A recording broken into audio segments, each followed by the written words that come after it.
Good evening, ladies and gentlemen.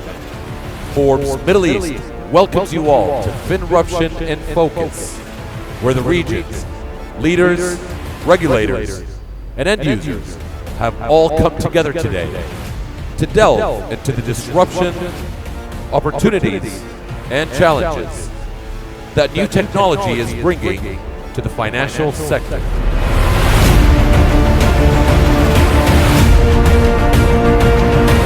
The future of finance. Our first speaker today will be the CEO and co-founder of Liwwa Inc., Mr. Ahmed Moor. Please join us on the studio.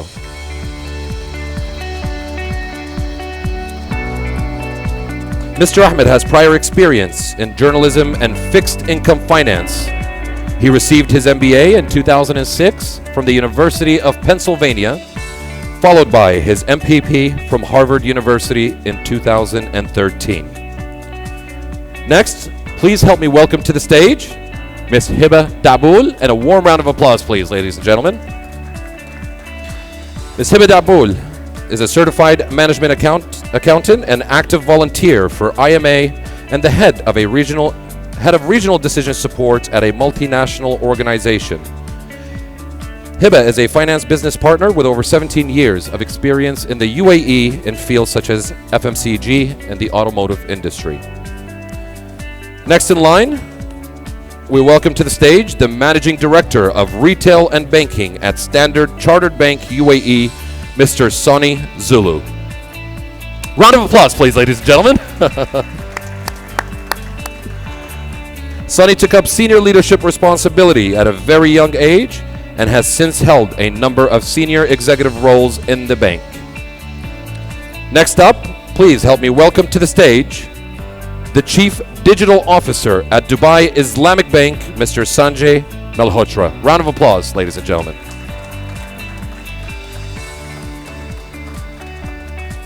Mr. Sanjay is responsible for developing Dubai Islamic Bank's digital future and trends.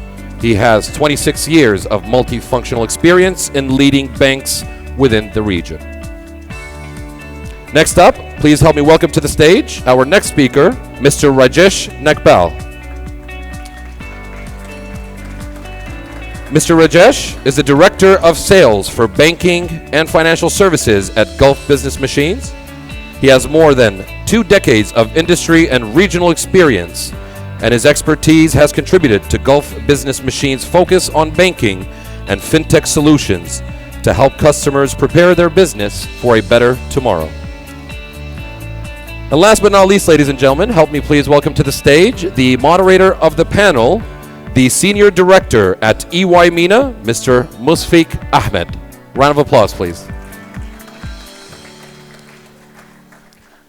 Mr. Musfiq is passionate about solving meaningful challenges in emerging markets with a focus on transforming access to digital services and building equitable, fair societies.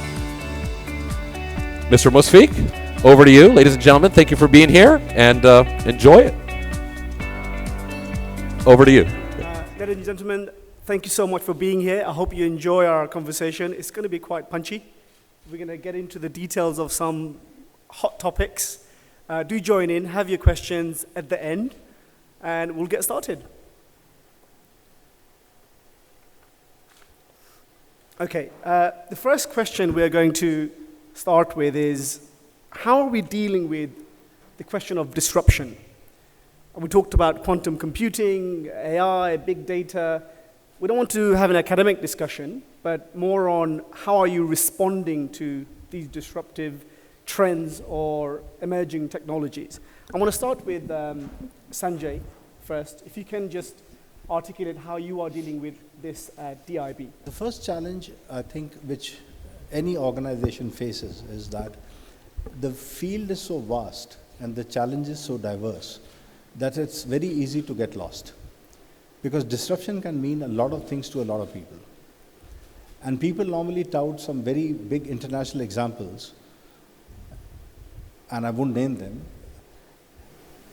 And we then look at it and feel, how are we going to do it? So I think the first big challenge an organization needs to address is to very clearly define what disruption means to you and what are you intending to achieve by that in a X amount of time frame.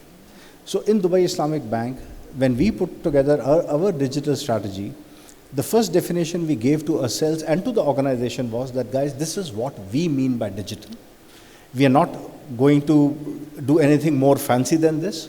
So our definition was that we are going to use digital and the disruption to improve customer experience with a view to decrease costs, increase revenue. So if it ticks these three boxes, we do it.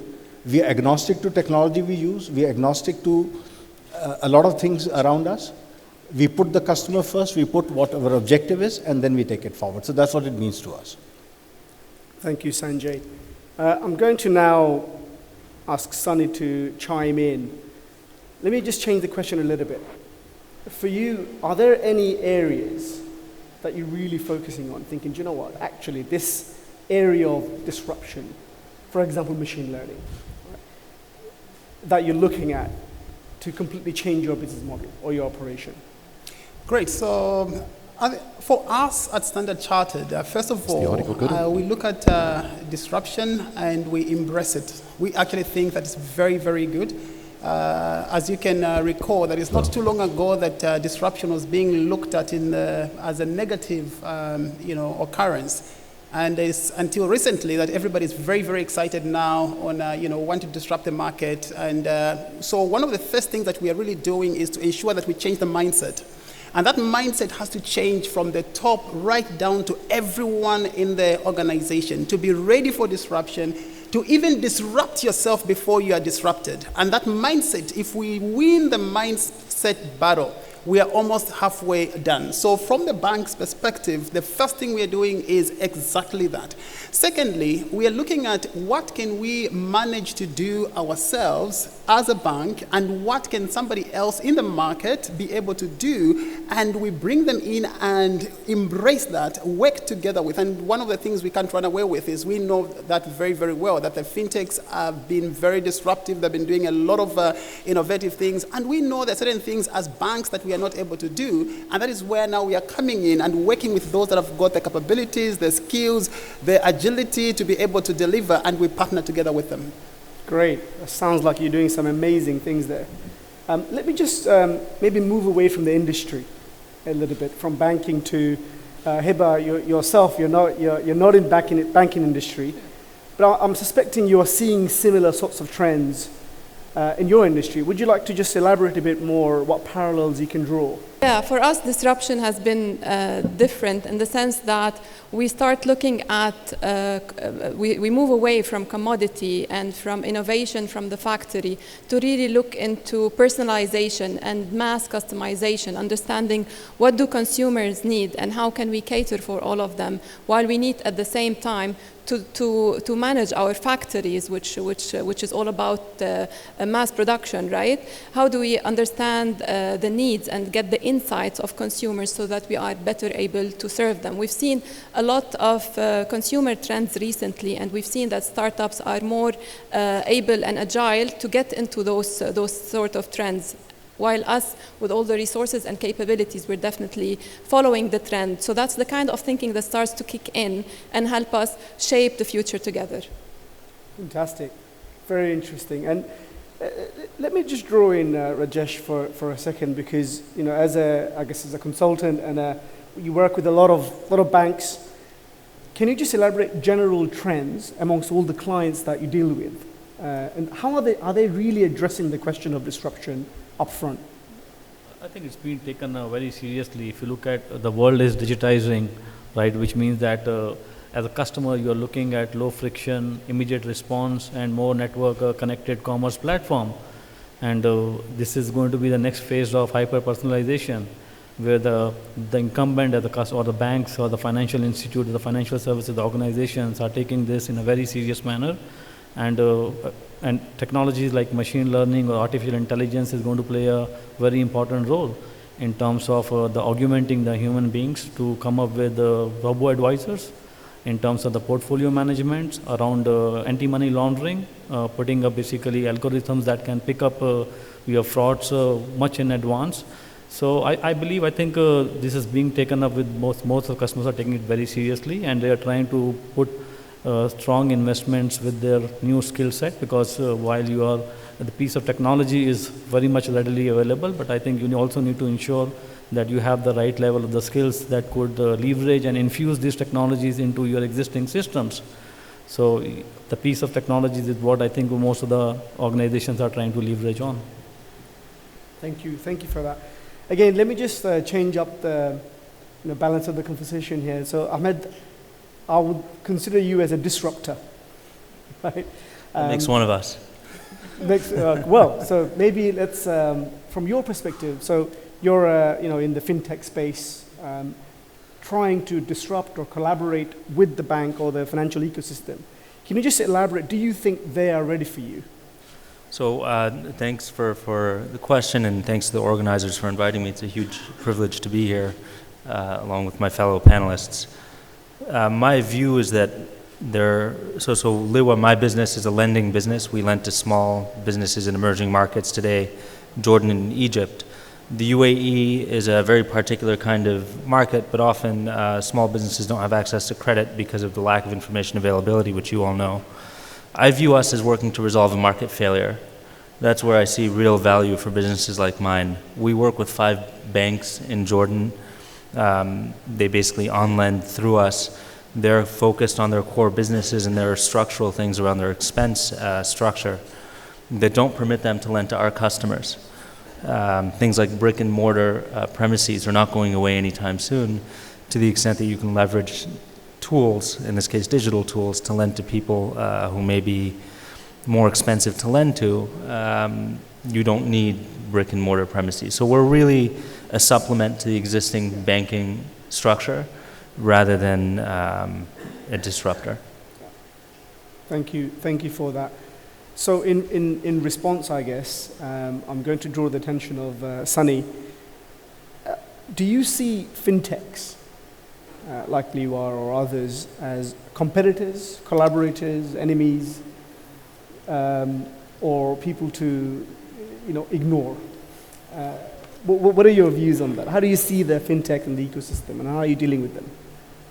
Definitely collaborators, partners. Like I mentioned earlier, there are a lot of things that fintechs are doing today that are really, really amazing. A lot of innovations that are coming from the fintechs, and we know that most of the banks are not very good and fast when it comes to delivering latest technologies. On their own, a lot of banks have invested, and we can see that beginning to change in the last few years.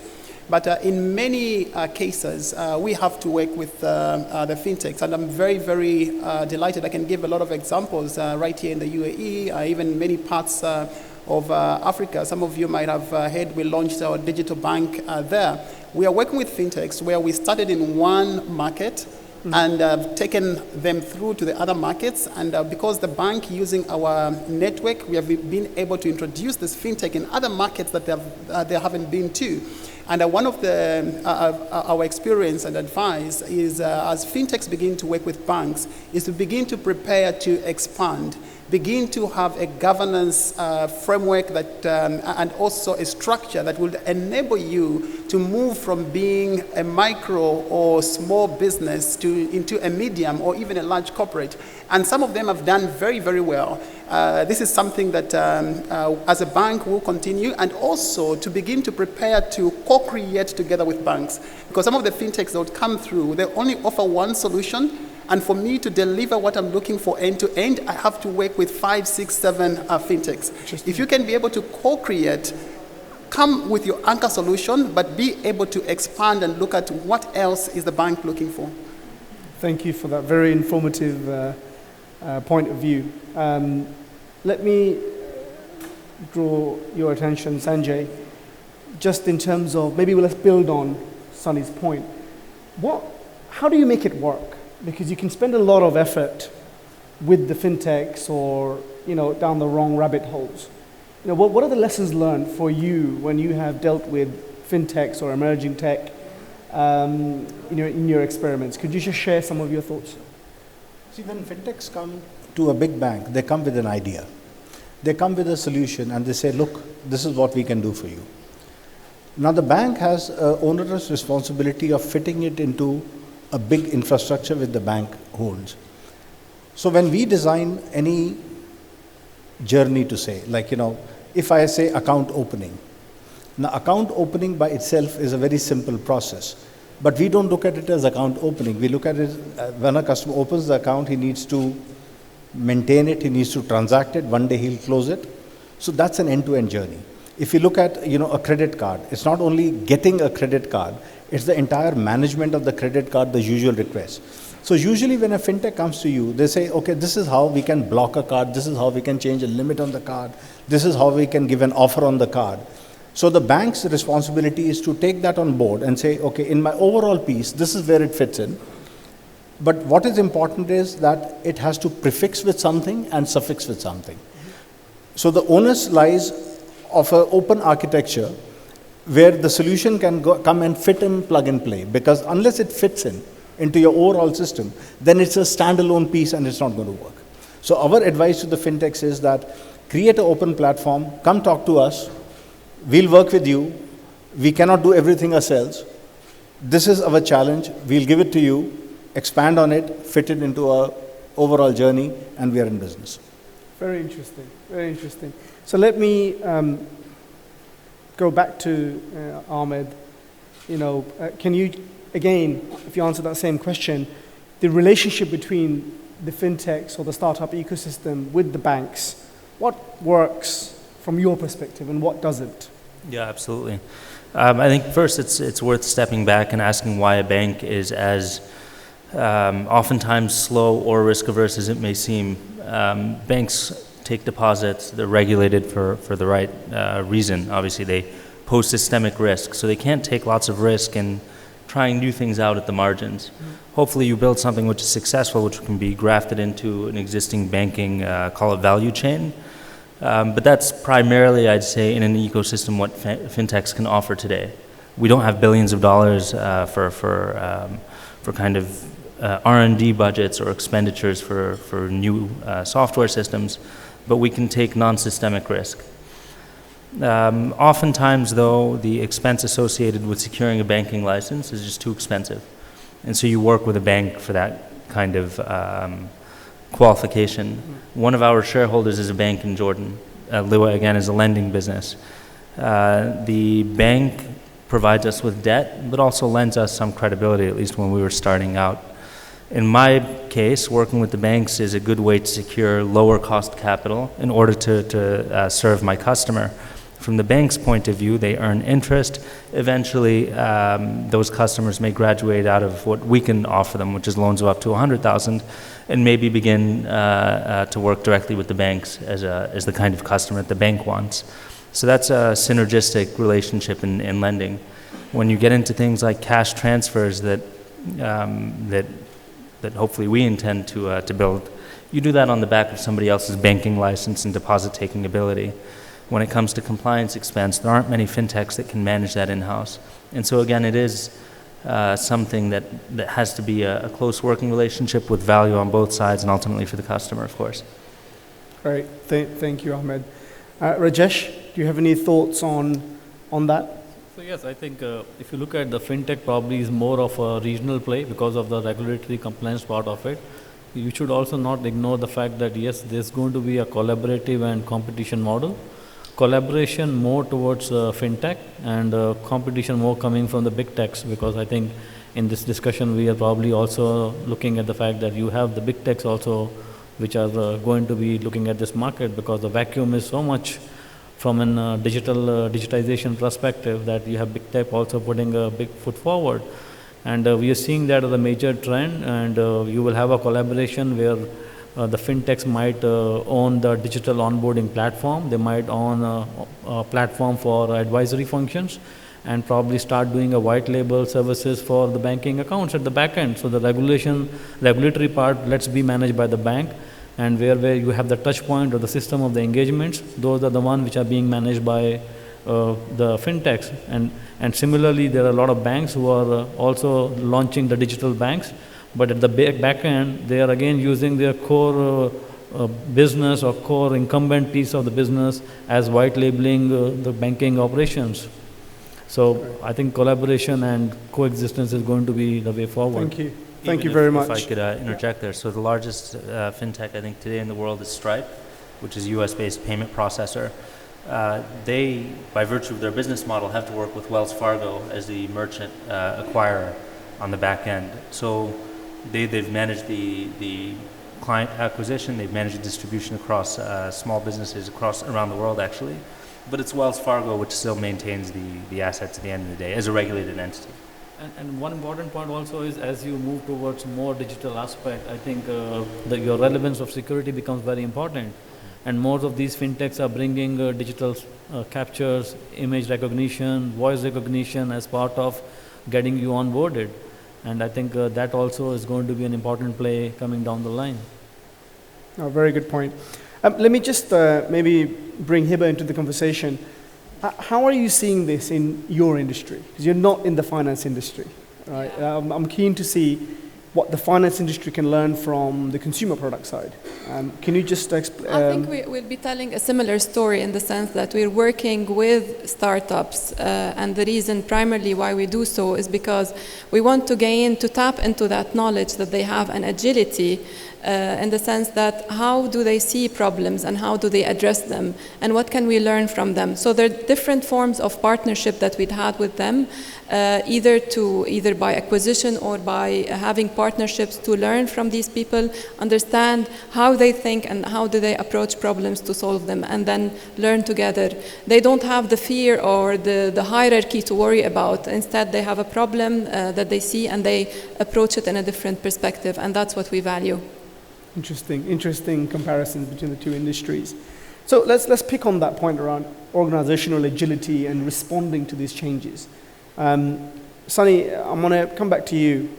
So what are you doing in your organization, in terms of people, skills, or processes, or indeed, other forms of changes internally to respond to that, particularly around the question of agility?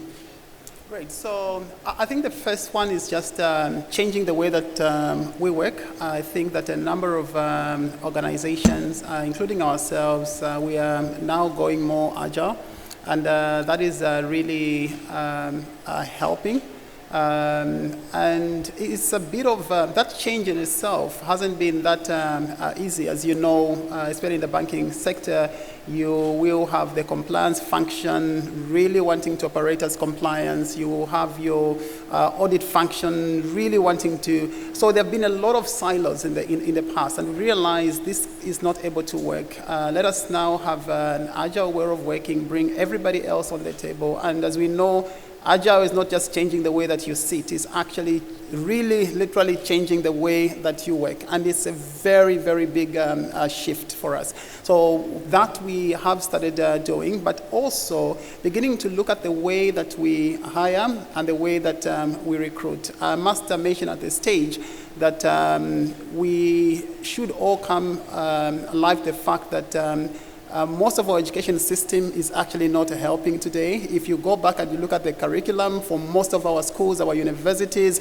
they haven't really caught up. They're still learning stuff that is based on the old technology. I was looking at some of the banking schools and training. I went and looked at it and I said, oh my, where are they going to use this? You know, it's still based on the old, way of processing checks, of managing cards, and a lot of what is happening today has not come in. So one of the things that we are doing as well is, as we are working with all these, talent development and all, internally, we are beginning to train our people, not only the new ones that are coming in, we are actually beginning to train even the ones that have been in the organization for a very long time, because things have to change. And the goodness that we are seeing is technology now is no longer to do with Generation X, Generation Y. Everybody is changing. It's actually very much around, it's beginning to be ageless. You go into a region, you go into a territory, you find that even 80-year-olds are using the latest technology,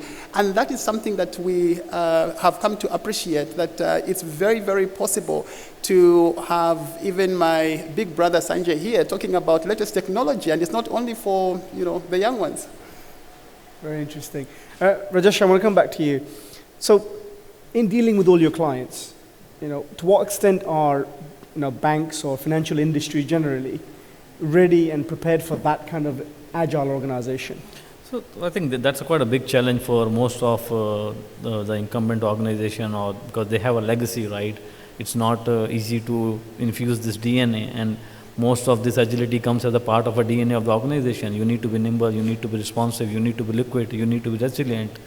And while yes, there are serious attempts being made to be agile in nature, but it's quite a daunting task for most of these organizations, and they know this is the need of the hour. Most of their developments has been a large-scale project deployment, but here in terms of moving it to an agile organization and agile way of development, you need to have basic design principles in place. You need to have developers who are very well conversed with newer technology, and at the same time have some creative thinking as a part of the package, and still work within the regulatory compliance of the bank. So it's quite challenging, but yes, there are very serious initiatives being done by the banks in this region. Very good. Sanjay, thoughts? See, the biggest challenge on agility, I would say that there are three aspects to it. The first is acknowledgement that you need to change.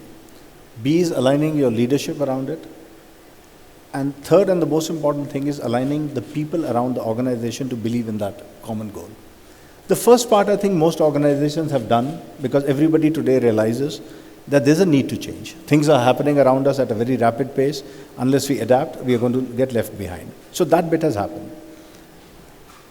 Now, what has not happened is that organizations have typically not been able to break the silos within. There's still a legal function which pulls you in one direction, the compliance function which says something else, and the business says, I don't want to do this. So aligning the leadership is very important. So once the leadership is aligned, I think the third and the bigger challenge is the cultural change an organization needs to undergo. If people are used to doing a particular activity in a matter of days and hours, you're asking them to do it at that point in time instantly. You're forcing the decision making not to be lingering on, but on the spot decision making. And that's a change most organizations grapple with, and that is where most of the efforts fail. Because parts can go agile, and it's not only the technology which has to go agile. That's the easy part. The tough part in an organization is how do you change your process? How do you change your training? How do you change your sales culture? So they have to be brought into agility, and that transformation in an organization is very important. I think that's what Sunny was referring to when he mentioned about the challenges in his organization. Great insights into how you're dealing with it. Ahmed, I'm just going to come back to you again to draw parallels to your organization, because obviously you're a smaller, more nimble. Are you dealing with it differently? What's your response to that? So what Sunny said about hiring is very, very important. Today, it wasn't very long ago that I would be involved in every part of the organization. Today there are about 40 people at the business, and you find that things begin to stagnate pretty quickly. So the whole idea that because you're small, you're agile isn't true in our experience. Instead, the leadership team and I sat down recently to talk about how do we reframe our values to help everybody within the organization act like an entrepreneur, so that to the extent that you encounter an issue, whether it's how to figure out a new line of business or just to make sure that printing works for everybody, you tackle that issue, and you don't wait for somebody else to figure out how to get it done. So I think it's much more about the mindset and about reinforcing a set of cultural values at the organizational level than it is about being small or being a fintech or being, quote, disruptive. The balance, of course, is that you are in a regulated space. You don't want somebody to become to experiment too much with compliance risk. But you do, in our experience, try to cultivate a sense of ownership and entrepreneurship within a defined framework and within a specific role. Very, very insightful. You mentioned regulatory environment, so I'm just going to pick on that a little bit more. The Middle East and the regulatory environment that we have at the moment, do you believe that it is set up for dealing with startups or fintechs or general disruption? Or is there room for change? Right. I think there is room for improvement. What the DFSA and what ADGM have done are light years ahead of others in the region. I think you see some early developments in Bahrain, which are very encouraging as well.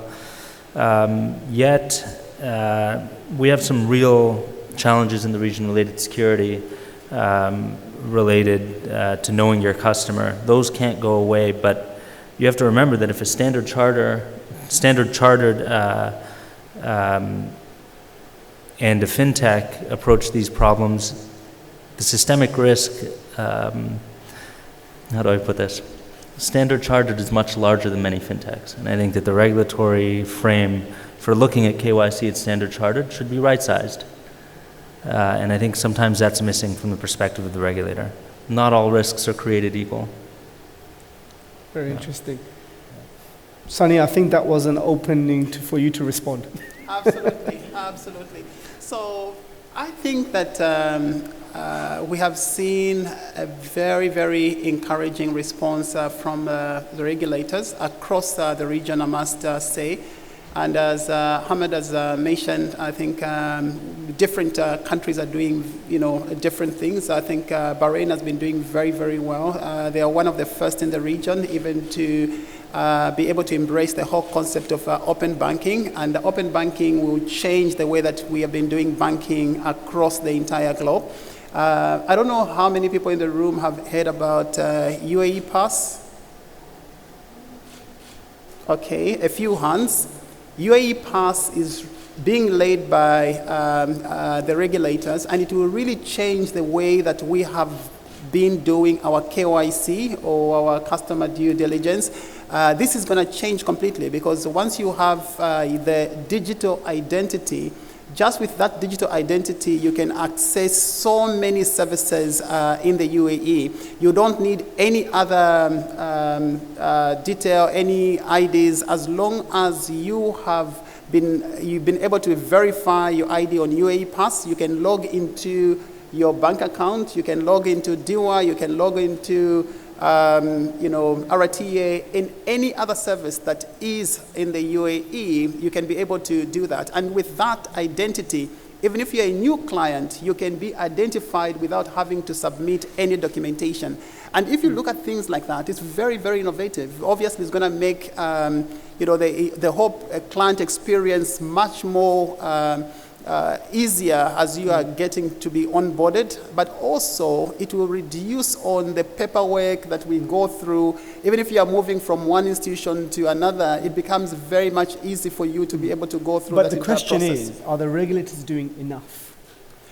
I think that, from my perspective, I think that there's a lot that is happening. I think they've been very, very open.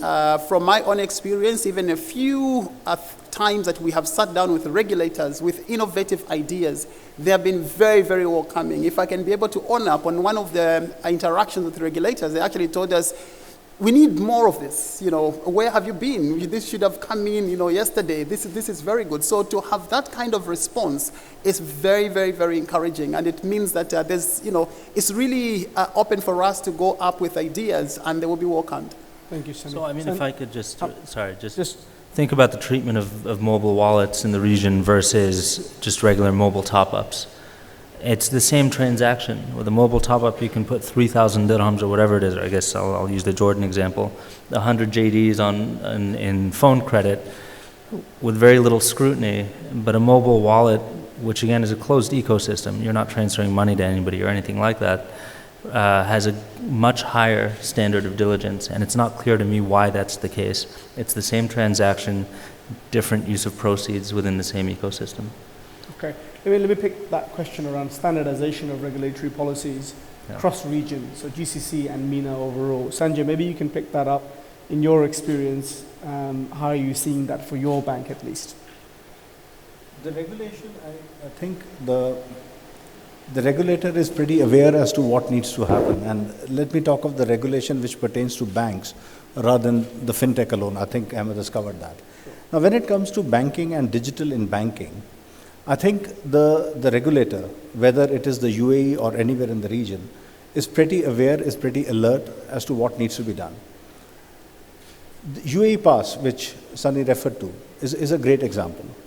Central Bank has recently passed a legislation that you do not necessarily need to have wet signature of a customer on an application any longer. And in terms of legal contracts, a UAE Pass would be on par with a wet signature. That's a great move. So that means the customer does not need to come to the bank to physically sign a contract. He can do it digitally. And for the bank to be able to enforce that contract, that ranks on par with a security check, or that ranks on par with any physical paper you need to produce in the court of law. So these are the kind of legislations which are happening, and this is the kind of legislation which will actually push the digital adaptation in the country at a much, much faster pace than we have seen before. Thank you, Sanjay. I'm noticing the time, so we have probably a couple more points of view before we move into Q&A. Rajesh, do you want to just explain how you are dealing from supply side, the regulatory aspect of things? So I think we don't have a play because we are part of a system integrator or a solution company. We work with these banks to provide solutions around some of the disruptive technologies that we talked about. But I think if you draw a parallel between what's happening in most mature markets like Singapore, UK, or the EU, I think the regulators are still a bit shy in terms of opening up the regulations. And we're seeing basically most of the other regulators are far more aggressive because I think they want to open either it is around the cards and the payments or... just RegTech. So from a supply side, are you seeing enough demand from your customers in the region for RegTech type solutions? So I think since Sunny did brought a point of KYC using a UAE pass, right? I think that's basically filling up the space of RegTech in terms of currently if you look at the way the KYC the banks are running, it's quite a tedious process. And you would always see some kind of a broker coming, whether in the RegTech space for KYC or for doing inspections around your background verifications, or in terms of running certain kind of a compliance or reporting with the central bank. So I think that's one area where fintechs are going to play a very important role. Great, thank you.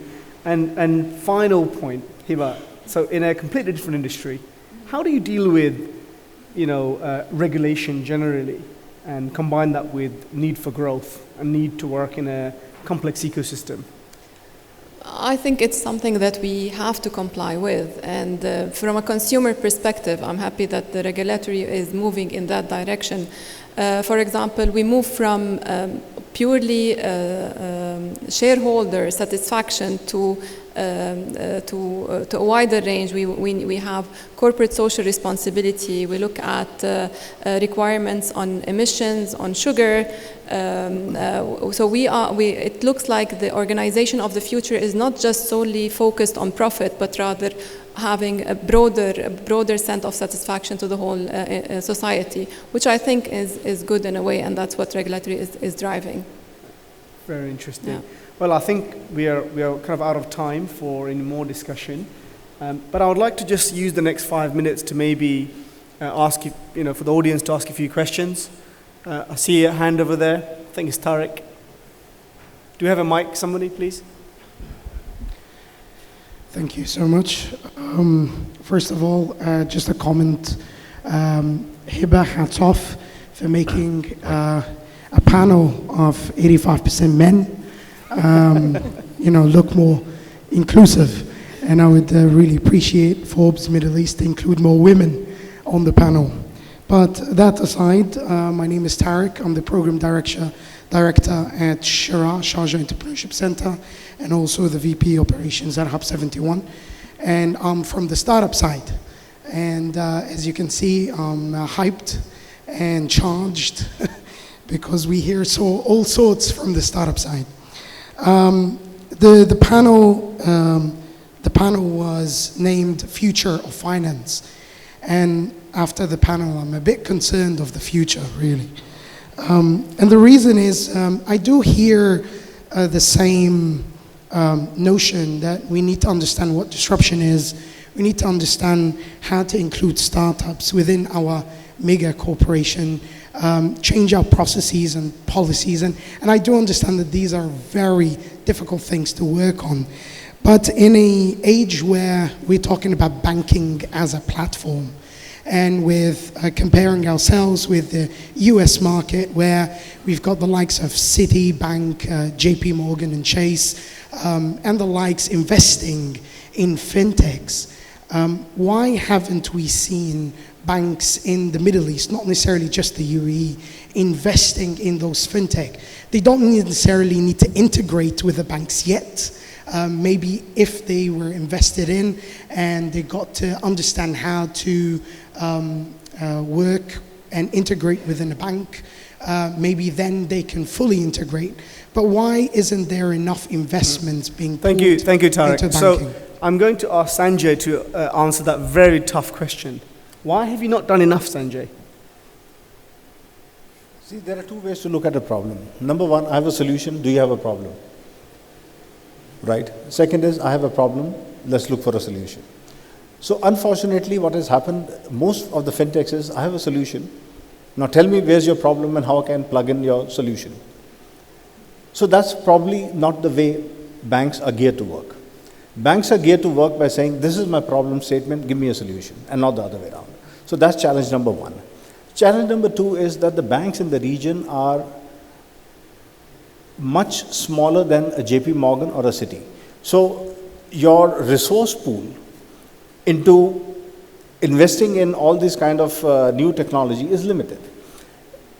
Banks over here have a lot of legacy issues. So you first need to set your own house in order. See, it's all about priorities. The first priority is that you need to be able to set a platform which is ready for a change. And that is not just technology alone. And that's what I keep emphasizing. Technology is possibly the easy part.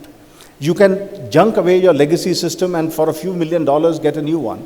But can you junk away 1,000 people in your organization and recruit all afresh? So that's a bigger challenge. So reskilling is happening.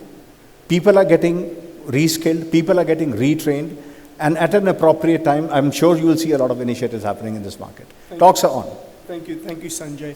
In the interest of time, I think we have a hand up over there, table number 6, I believe. I'll keep it short. My name is Sardar Nurmedov. So I kept hearing this disrupting yourself, or you have to disrupt yourself to go forward, but I am yet to see one. Is it actually possible to do that? The true disruption, is it possible to disrupt yourself? That takes quite a bit of, let's say, courage and risk and so on. So is that possible, or is that just something that we think we need to do? Thank you so much. I'm going to ask Rajesh to very briefly answer that question. Is it possible to disrupt yourself? Okay, I think before that, I'll just probably also add on to Sanjay's point in terms of why you're seeing so much of collaboration in the US market. So I think for any future, just step back to the past and see how the events have evolved. So 2008 financial meltdown, most of the banks got occupied with settling their fines, settling their compliance or obligations for their exposure management. And that's the time basically when most of the new technologies were emerging, whether it is around the blockchain, whether it is around AI, whether it is around Uber, whether it is around the payment industry. And those fintech actually filled up that vacuum. And the vacuum was so big that even big tech realized that this vacuum is going to be there for another couple of more years, and bank or the financial services might not be able to fill that. And which is when the big tech actually moved into this space of the banking and financial services, which is when basically made most of these banks to start working with these fintech players. Because if you look at typically the JP Morgan or the Citi, their systems are far more rigid than the new age system in this region. They are using still a lot of mainframes which are so rigid to change. So they could not change their system of record. They could not work on their system of engagements. They had no other option but to start working with these fintechs, to start working on the system of engagements. And which is where they are driving in terms of collaboration more, because they need to compete also with the big techs, which is currently still not a big challenge. Thank you, Sanjay. I'm gonna have to move on in the interest of time. One more final question, if I may. Same person? Is it a different question? No, it's not Go for it. answered. Is there anybody else? Sorry, I want to give someone at the front. Yes, go for it. Sorry, the question wasn't answered. that was a different question. Yes, that was answered, I think okay. your point right, is... Okay, let me just address that question to Ahmed, since you are in that space. So the question was, is it possible for the banks to disrupt themselves? In 10 seconds. Yes. And no. But... how? Why? I would substitute the word disrupt with the word transform. I don't think disrupt is appropriate for this industry. I think transform is appropriate. We have risk-weighted assets we need to think about against systemic risk. There's IFRS standard now for the lending institutions where you provision on expected loss. That's not going away, and it shouldn't go away. But then how do you do things more quickly? How do you serve your customers in an integrated way? How do you make better risk decisions? It's a transformational journey. Okay. Trying to look for hands. Don't be shy. Okay. Someone at the front, table number 3. Hi, this is Rashid. My question is to the panelists that very small question. What is next after FinTech? Are we expecting something? Because obviously listening all this thing and the market has just said that it's not accepting at the pace where we wanted to see it. So what is the next future in that case after FinTech? Because we have reached to the point where we have to see the next future in the next 5 years or 10 years, how the market is going to respond. Okay, who wants to take this? I'm going to look at Hiba, because I know we talk about FinTech, but let's use a different industry. What is on the horizon for you in your industry? And then maybe somebody else can add the FinTech element to that. I mean, okay, you look at the trends, whether it's robotics and how it's changing the way we work, the caliber of people that we have.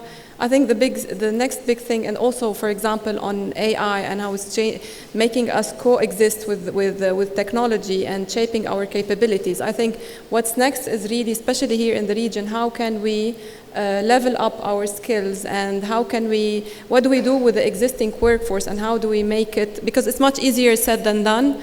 How do we really move with all those capabilities that we have and level up to the next level to see how can we use all the information that's coming from the fintech industry and big data to make a meaning out of it and explore further possibilities. For me, that would be the biggest challenge looking forward the next 5 years. Sunny, do you want to add anything to that? If I can add to that, I think it's very, very important for all of us to realize, to say there are a lot of uncertainties, and you talked about 5 years, 10 years. To be very honest, nobody knows what will happen in 5 years, 10 years. I think what is very critical is to build the organization to be very, very nimble.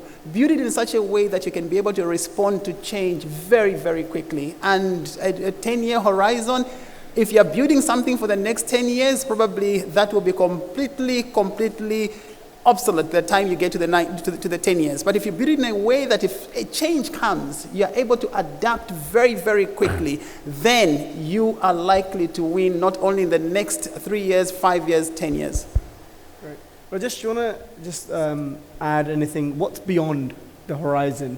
I think rightly he said, means the way the pace of the technology is changing and the world is digitizing, it's very, very difficult. But yes, I think for every organization, they need to make sure they have some kind of a DNA that needs to be infused. And without disrupting the DNA, it's very difficult to be part of any kind of disruption.